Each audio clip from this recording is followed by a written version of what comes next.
Sorry about the overlapping noises. What you're seeing is the Nintendo DS Lite, a Nintendo DSi, and both of my 3DSs.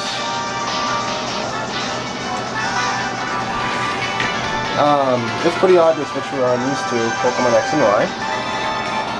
So pretty much the purpose of this video is a little bit of a obvious demonstration of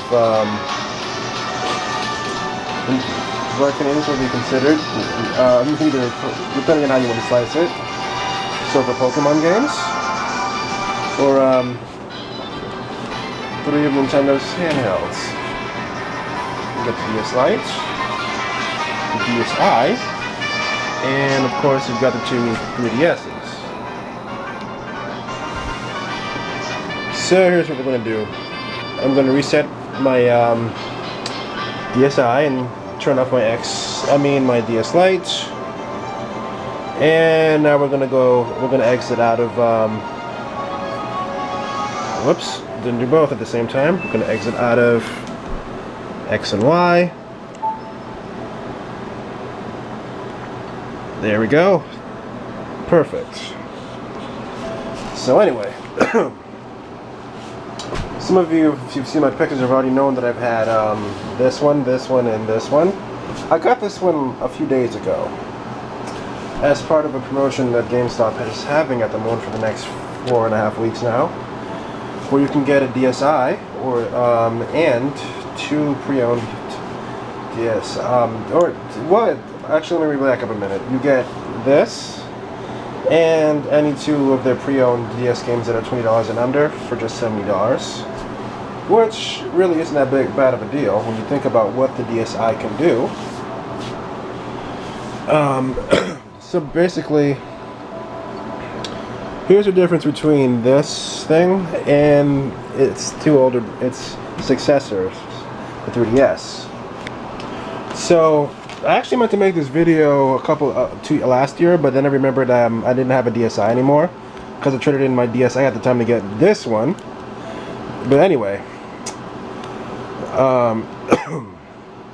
excuse me again. So the differences between these two things: a step up from the DS Lite. I'm gonna turn it back on. A step up from the DS Lite and the original DS. The DSi has a home screen interface like the Wii, like its console equivalent, and of course the 3DS does as well. Well, if you were to make the argument that the DSi was the precursor to the 3DS, that wouldn't be any exaggeration. But the DSi was what introduced the whole idea of being able to download games and play them without having to use without having a physical cartridge. But the 3DS was what introduced the concept of being able to download retail 3DS games, in addition to all the other stuff that you may or may not know that the 3DS can also do, like watching Netflix and YouTube and all that good stuff. The DSi, unlike the DS Lite, also comes with a built-in web browser, and that's about where the differences end. Actually, I take that back a bit. The 3DS has backwards compatibility with the DS, where you can both use the communication features and play DS games in the 3DS. But you can't do that with the DSi, and like you can with the DS Lite. Why is that? Well, the DS Lite has a Game Boy Advance slot, so you can play Game Boy Advance games in single-player mode. The DSi does not.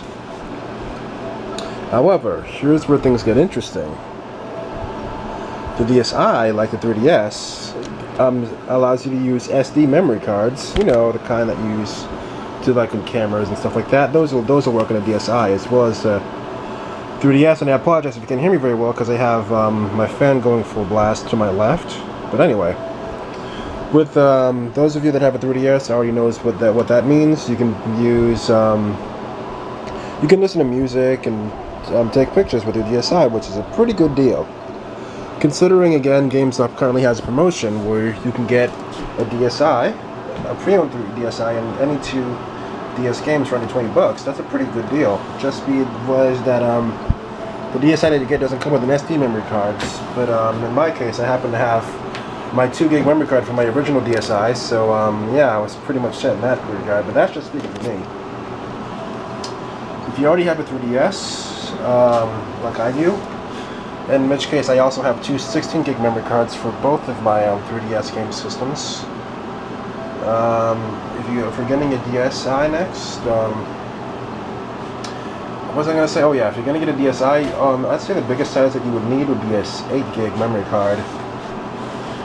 More so if, like me, you also happen to have a digital camera. Now, I'm pretty sure for the non-gamers that are watching this video, you've probably been wondering this question. Why can't I play 3DS games on a DSi? Well, I'll show you. And for this example, I'll take my red 3DS and my DSi. So, here we go. Actually, it might actually be better if I take my Pokemon X out the back. And speaking of Pokemon, just put it out there, yep. I've got Pokemon games from generations 4, 5, and 6. Black 1, Black 2, White 1, White 2, X, and you already saw the 4 games I have, plus Platinum. But anyway, getting back on subject, here we're going to zoom in on, oh right, forgot to pull X out. So, here you've got Pokemon X and you've got Pokemon Platinum. You're probably wondering yourself, why can't I use this on any of these 4 handhelds that are in front of me, but I can only use this one on these 2. Let me put this one on top so you can get a better idea of why. Alright, there we go. Do you see it? Alright, so here's what happens when you try to put in a 3DS game in a DS game system. Whoops, forgot to take that out. Yep. Doesn't go all the way in. You see why?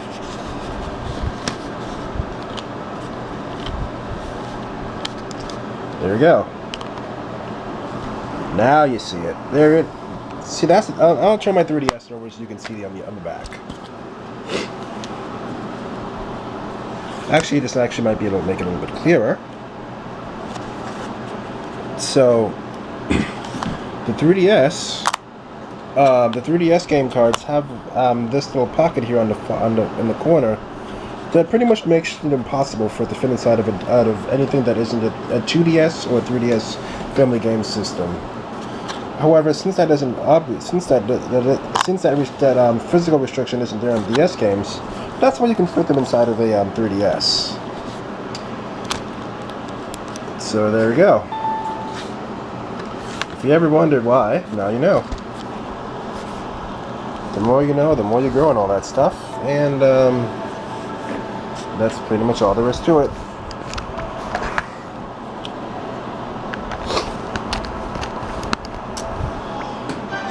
So that's basically it. Oh, before I forget, for those that may have missed another one of my videos, yes, I have 2 PSPs and a Vita.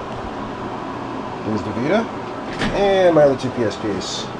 I actually just bought that case today because I have a ridiculously large amount of DS and 3DS games. So I was like, you know what? I'm gonna have to get a bigger case. So that's what I did. I got two hardcover cases for the 3DS games. And I basically just stuffed everything inside of these 2 smaller ones for the DS. Oh yeah, and yep, there's more in here.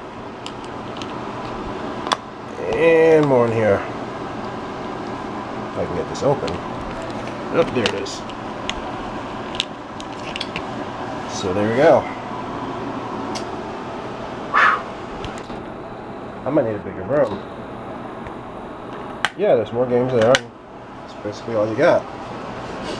This case was $20, but it was well worth it, I'll tell you. So, I'd say between these 2, I've got about, let's see, if I had to guess, oh, I almost forgot I have more games in this thing, too, that I didn't pull out. Oh my goodness. And I'm going to have to hurry up since the battery on my camera is running low. Yep, forgot. Yes, Final Fantasy Tactics Advance. Rune Factory 1, 2, 3, and 4. Let's say I've got about, oh, I don't know. Whoops. Might as well just pull these all out, because these are not going to stay where they are either. Open, darn you. There we go. Yeah, I'd say I've got about, doing the math in my head. Well, I know I have 34 3DS games. Physical 3DS games, anyway. That doesn't include the digital stuff on my 3DSs. I'd say total, this is about, I'm looking at about, what, 95 games total? Physical games. And that's just the physical games, but anyway, yeah. Well, anyway, that's all I got to say about that. I'm going to do a follow-up video probably sometime later this week. Yeah, and there's one more pan out shot so you guys can see. There we go. And just as a disclaimer, I didn't buy all these games at once. I bought them over the course of the last 11 years. There we go. Y'all have a good day.